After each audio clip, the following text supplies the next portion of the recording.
வணக்கம். இது ஐபிசி தமிழின் இன்றைய பிரதான செய்திகள். முதலில் தலைப்புச் செய்திகள். இலங்கை தொடர்பில் தவறான ஆதாரமற்ற கதைகள் வெளியிடும் கனடா. இலங்கையில் ஸ்ட்ராலிங் இறுதி முடிவுக்காக அடுத்த வாரம் கூடுகின்றது ஆணைக்குழு. இஸ்ரேலுக்கு தொழிலாளர்களை அனுப்புவதில் தாமதம். ஐக்கிய நாடுகளின் அமைதிப்படையில் இலங்கை படையினர் குறித்து எழுந்துள்ள சர்ச்சை. தேயிலை தோட்டங்கள் குறித்து விவசாய அமைச்சர் பிறப்பித்துள்ள உத்தரவு. இலங்கை மற்றும் பாகிஸ்தான் இடையே விமான சேவை. ஆளுங்கட்சியில் முக்கிய அமைச்சு பதவி. தொடர்வன விரிவான செய்திகள். இலங்கையில் இனப்படுகொலை இடம்பெற்றது என்று ஆதாரமற்ற குற்றச்சாட்டுகளை கனடா மீண்டும் சுமத்தக்கூடாது என இலங்கையின் வெளிவிவகார அமைச்சின் செயலாளர் அருணி விஜயரத்ன வேண்டுகோள் விடுத்துள்ளார். கனடாவின் பன்னாட்டு அபிவிருத்திக்கான பிரதி அமைச்சர் கிறிஸ்டோபர் மெலன் இடம்பெற்ற சந்திப்பின் போதே அவர் இதனை தெரிவித்துள்ளார். இந்த சந்திப்பில் இலங்கை வருவாயிட்டல் வளர்ச்சியை நோக்கி பயணிப்பது, பொருளாதார நிலைத்தன்மை ஏற்படுத்துவதில் இலங்கை அடைந்துள்ள முன்னேற்றம் மற்றும் இலங்கை பொருளாதார ராஜதந்திரத்துக்கு கொடுத்துள்ள முக்கியத்துவம் போன்றவை தொடர்பாக வெளிவிவகார அமைச்சின் செயலாளர் எடுத்துள்ளார். அத்துடன் இவை நல்லிணக்கத்தையும் அமைதியையும் ஏற்படுத்தும் முயற்சிகளுக்கு சமாந்தரமாக இடம்பெறுவதாக குறிப்பிட்டுள்ளார். மேலும் இலங்கையில் இடம்பெற்ற மோதல்கள் தொடர்பில் இனப்படுகொலை என்ற தவறான கதைகளை வெளியிடும் விதத்தில் கனடா அண்மைய காலங்களில் உயர்மட்டத்தில் வெளியிடப்பட்டுள்ள அறிவிப்புகள் தொடர்பில் இலங்கையின் ஆழ்ந்த கவலை தொடர்பாக குறிப்பிட்டுள்ளார். கனடா இலங்கையுடன் ஆக்கப்பூர்வமான விதத்தில் ஈடுபாட்டை வெளிப்படுத்த வேண்டும் என தெரிவித்துள்ள வெளிவிவகார அமைச்சின் செயலாளர் பேச்சுவார்த்தை மற்றும் நல்லிணக்கத்துக்கான முயற்சிகளுக்கு உதவுமாறு வேண்டுகோள் விடுத்துள்ளார். இலங்கையில் ஸ்ட்ராலிங் சேவையை செயல்படுத்துவது தொடர்பான மேலதிக விவாதங்களுக்காக இலங்கை தொலைத்தொடர்பு ஒழுங்குமுறை ஆணையம் அடுத்த வாரம் கூடும் என தொழில்நுட்ப ராஜாங்க அமைச்சர் கனகயர தெரிவித்துள்ளார். இதன்போது ஸ்ட்ராலிங்குக்கு வழங்கப்படும் உரிமத்தின் தன்மை குறித்து ஆராயப்பட உள்ளதாக அவர் மேலும் குறிப்பிட்டுள்ளார். இதன் பின்னர் ஆணைக்குழுவின் முடிவு ஜனாதிபதிக்கு அறிவிக்கப்படும் என்று அவர் தெரிவித்துள்ளார்.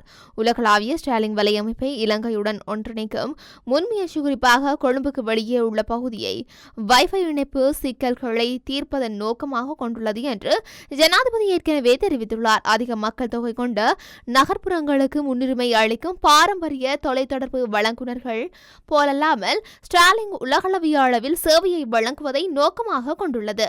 போராட்டத்தை மட்டுமே பயிற்றுவித்தவர்களின் எதிர்ப்பு காரணமாக இஸ்ரேலுக்கு தொழிலாளர்களை அனுப்புவதில் தாமதம் ஏற்பட்டுள்ளதாக அமைச்சர் மானுச நாணயக்கார தெரிவித்துள்ளார்.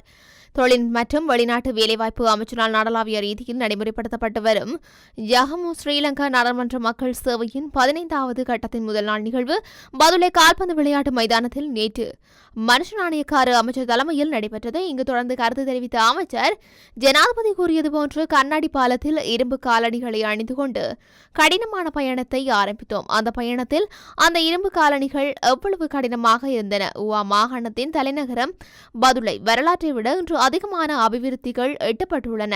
பதுளையை மேலும் அபிவிருத்தி செய்யக்கூடிய பாரிய நிலைப்பாட்டை கொண்ட மாவட்டம் பதுளை மாவட்டம் இலங்கைக்கு அதிக சுற்றுலா பயணிகளை வரவழைத்து குறிப்பிடத்தக்க அபிவிருத்தியை ஏற்படுத்தக்கூடிய மாவட்டமாகும். அதற்கான அடிப்படை ஏற்பாடுகள் செய்யப்பட்டு வருகின்றன. இலங்கையின் பொருளாதாரத்திற்கு பெருந்தோட்டங்கள் பாரிய ஆதாரத்தை வழங்குகின்றன. தோட்டங்களை அப்படியே வைத்து அரசாங்கத்தின் தோட்டங்களையும் நமது தொழிலாளர்களையும் பயன்படுத்தி இருக்கின்ற பழைய தேயிலை செடியை வைத்து தொழிலாளர்களுக்கு 1000 ரூபாய் கொடுத்து முதலாளிகள் மாத்திரமே பணக்காரர்களாகும் முறையை மாற்றுவோம்.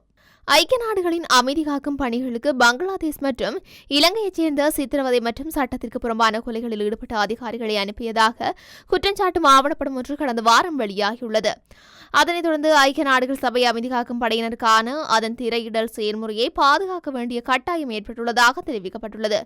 ஜேர்மன் ஒளிபரப்பாளர், ஸ்வீடனை தளமாக கொண்ட புலனாய்வு நிறுவனம் மற்றும் ஜேர்மன் செய்தித்தாள் ஆகியவற்றின் கூட்டு விசாரணையின்படி பங்களாதேஷ் மற்றும் இலங்கை ஆகிய நாடுகள் மனித உரிமை மீறல் தொடர்பான கடுமையான குற்றச்சாட்டுகளுடன் கூடிய அதிகாரிகளை அமைதி காக்கும் படையினராக அனுப்புவது தொடர்பில் ஐக்கிய நாடுகள் சபை கண்ணை மூடிக்கொண்டிருப்பதாக குற்றம் சுமத்தப்பட்டுள்ளது. இந்த நிலையில் வழமையான ஊடக சந்திப்பில் ஆவணப்படம் பற்றி கேள்வி எழுப்பப்பட்ட போது ஐக்கிய நாடுகளின் பேச்சாளர் தொடர்பாளர் ஸ்டீபன் டுஜரிக் பொதுச் செயலாளர் ஆண்டனியோ குட்சர் குற்றச்சாட்டுகளை அறிந்திருப்பதாகவும் ஆவணப்படத்தை அவர்கள் பார்த்ததாகவும் கூறியுள்ளார்.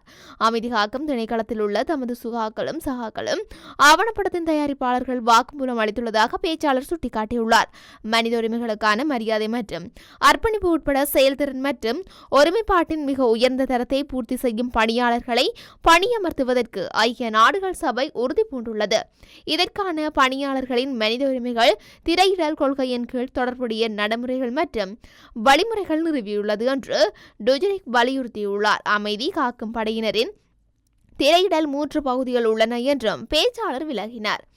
ஒன்று சுய சான்றிதழை உள்ளடக்கியது, இரண்டாவது அனுப்பும் நாட்டின் சான்றிதழை உள்ளடக்கியது, அத்துடன் இதில் மனித உரிமைகள் உயர்ஸ்தானிகர் அலுவலகத்தின் நடைமுறையும் உள்ளது என்று அவர் கூறியுள்ளார். எனினும் குற்றச்சாட்டுகள் நிரூபிக்கப்பட்டால் குறித்த நாடுகளினால் சீருடை அணிந்த பணியாளர்கள் பணியமர்த்த மாட்டாமல் போகலாம் அல்லது ஐக்கிய நாடுகள் சபையால் திருப்பி அனுப்பப்படலாம் என்று பேச்சாளர் குறிப்பிட்டுள்ளார்.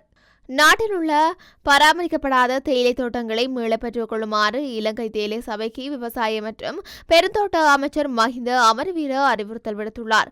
குத்தகை அடிப்படையில் தனியார் நிறுவனங்களுக்கு அரசாங்கம் வழங்கியுள்ள தேயிலை தோட்டங்கள் தொடர்பில் இவ்வாறு தெரிவித்துள்ளார். இதேவேளை உரிய முறையில் பராமரிக்கப்படாத தேயிலை தோட்டங்களின் குத்தகை ஒப்பந்தங்களை முடிவுறுத்தி மீள பெற்றுக் கொள்ளப்பட வேண்டும் என குறிப்பிட்டுள்ளார்.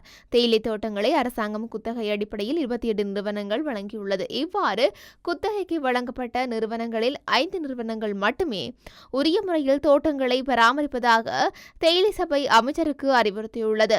தேயிலை தோட்டங்களை குத்தகைக்கு எடுத்த நிறுவனங்கள் தேயிலை செய்கை உரிய முறையில் மேற்கொள்வதில்லை எனவும் சரியான பராமரிப்பு பணிகள் மேற்கொள்ளப்படுவதில்லை எனவும் சுட்டிக்காட்டப்பட்டுள்ளது. கொழும்பிலிருந்து இஸ்மாயிலாபாத்துக்கு நேரடி விமான சேவை தொடங்குவதன் மூலம் விமான சேவை அதிகரிப்பதற்கான சாத்தியக்கூறுகளை ஆராய இலங்கையும் பாகிஸ்தானும் ஒப்புக்கொண்டுள்ளதாக தகவல்கள் வெளியாகியுள்ளது.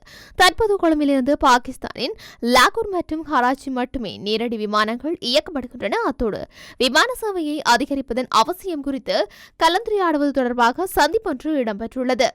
குறித்த சந்திப்பானது இலங்கைக்கு விஜயம் செய்துள்ள பாகிஸ்தானின் மத அலுவல்கள் மற்றும் சர்வமத நல்லிணக்க அமைச்சர் சௌத்ரி சாலிகாசின் மற்றும் புத்த சாசன அத்தோடு மத மற்றும் கலாச்சார அலுவல்கள் ராஜாங்க அமைச்சர் விதுர விக்ரமநாயக்க ஆகியோருக்கு இடையில் இடம்பெற்றுள்ளது. நாட்டின் தற்போதைய அரசாங்கத்தில் முக்கிய அமைச்சு பதவியை பெற்றுக்கொள்ளாத தன்னால் முடியும் என முன்னாள் அமைச்சரும் தேசிய சுதந்திர முன்னணியின் தலைவருமான நாடாளுமன்ற உறுப்பினர் விமல் வீரவன்ச தெரிவித்துள்ளார். அத்தோடு அரசாங்கத்துடன் இணைந்து கொள்ளுமாறு தமக்கு அழைப்பு விடுக்கப்பட்டதாகவும் அவர் மேலும் குறிப்பிட்டுள்ளார். அரசாங்கத்துடன் இணைந்து கொண்டால் முக்கியமான அமைச்சு பதவியை கூட பெற்றுக்கொள்ள முடியும் எனவும் அவர் சுட்டிக்காட்டியுள்ளார். இதேவேளை தங்களுடன் இணைந்து பயணிக்குமாறு எதிர்க்கட்சிகளுக்கும் அழைப்பு விடுத்துள்ளதாகவும் விமல் வீரவன்ச தெரிவித்துள்ளார். இத்துடன் இன்றைய பிரதான செய்திகள் நிறைவடைகின்றன. தொடர்ந்தும் செய்திகளை அறிந்து கொள்ள IBC தமிழ் நியூஸ் என்ற எமது யூடியூப் பக்கத்தினூடாக இணைந்திருங்கள். நன்றி.